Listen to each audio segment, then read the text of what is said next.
In this video, I want to show you a quick example on how to compose two functions together. So I have f of x defined this way, g of x defined this way, and we're going to find these two compositions. So the composition symbol is a little open circle. Just like we have a plus sign, a multiplication symbol, a division symbol, this little open symbol tells me to compose functions. And the order in which we compose functions totally matters. These are going to be two different functions. So I have my function notation here, which says to compose f with g, and then identifies the input variable to be x. And when we compose functions in this order, what this means is I'm putting g of x inside of f of x. So the function name that's listed first is the outside function, and then the function name that is second is the inside function, right?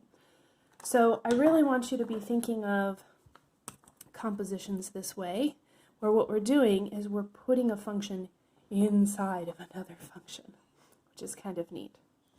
So what I want to do is go up to my function f. F is my outside function. What I'm going to do is replace the input with g of x. So when I'm working with composition, oftentimes what I will do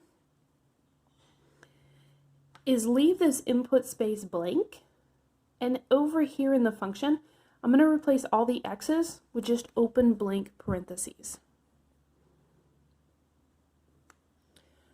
So what happens is no matter what I put inside of my function, that's going to get copied here every single time. So because f is my outside function, what I'm going to do is use this, but I'm going to replace this blank space with g of x, right? So this is equal to 3 times g of x minus 4. And these parentheses are going to come in handy, okay? So g of x is the input here. I'm replacing that. Now, g of x is equal to x squared minus 2x plus 6. So what I'm going to do is plug that in here for g of x. So this is 3 times x squared minus 2x plus 6 minus 4. So that gets substituted in there, right? So now what I have is an expression that has no f, no g, it's all x's and numbers. And so what I can do from here is simplify. So I've got 3x squared minus 6x plus 18 minus 4. Combine like terms together. 3x squared minus 6x plus 14. And that would be my final answer for this first part here. Now, if I compose them in the other order, I'm probably going to get a different function here, right? So again, this composition, the order totally matters. So the function that is listed first is g. G is on the outside. F is listed second, so that is on the inside. I'm reversing the roles. So again, I'm going to come up here and rewrite g. So it doesn't have x's anymore for inputs, it has blank parentheses. So this is input squared minus 2 times the input plus 6. So no matter what we plug in for the input, that's going to get copied here and here. So we're putting f of x in there. So I'm going to copy that here. So this is going to be f of x squared, I'm squaring the input, minus 2 times f of x plus 6. Right? So you can see I've modified that input here. It's no longer just x, it's no longer just a blank space, it's now f of x. And now what I can do here, let me just separate my problems here. Now what I can do is replace f of x with 3x minus 4 because those two things are equal. So this is going to become 3x minus 4 squared minus 2 times 3x minus 4 plus 6. So you can see the parentheses I've used here come in handy because I really do have to square this whole thing. I have to multiply -2 by this whole thing, and I already have all those parentheses for me.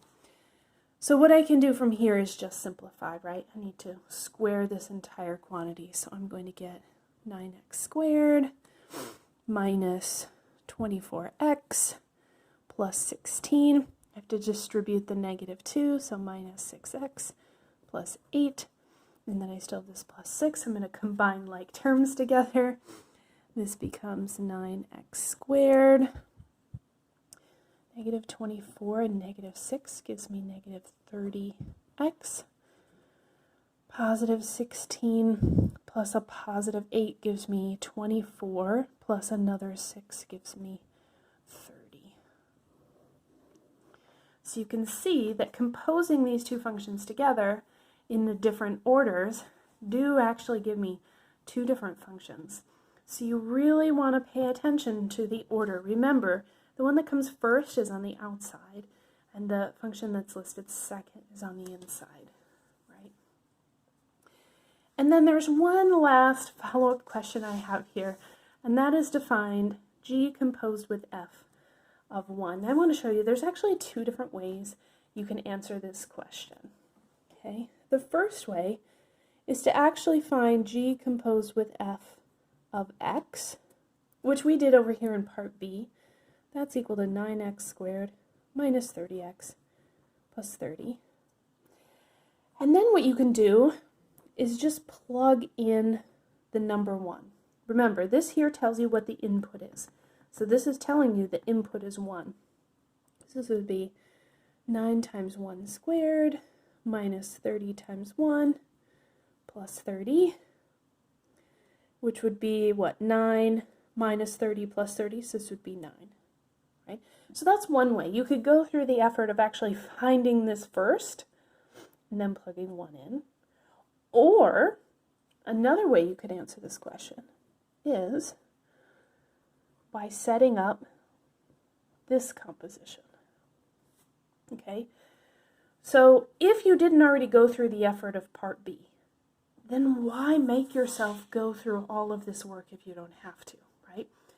So there's nothing wrong with that. I'd be happy if you did all of this algebra all of the time, but sometimes we just don't need to. So what I'm going to do, notice the input is 1 now, right? And the input on G is actually f of 1. So what I can do first is figure out what is f of 1, right?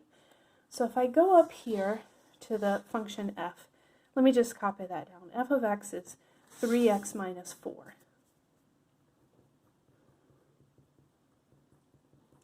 So f of 1 is going to be 3 times 1 minus 4, which, if we simplify this, becomes what? -1. So f of 1 is equal to -1. These two are equal to each other. Then I can replace f of 1 with -1. So this is really equal to g of -1, right? So what I can do is work these compositions from the inside out. So I find f of 1 first, replace that. Now all I have to do is find g of 1. So now the question is, what is g of -1 equal to? So I'll copy the function g of x, that's x squared minus 2x plus 6. So g of -1 is going to be -1 squared minus 2 times -1 plus 6, which is equal to 1 plus 2 plus 6, which is equal to 9.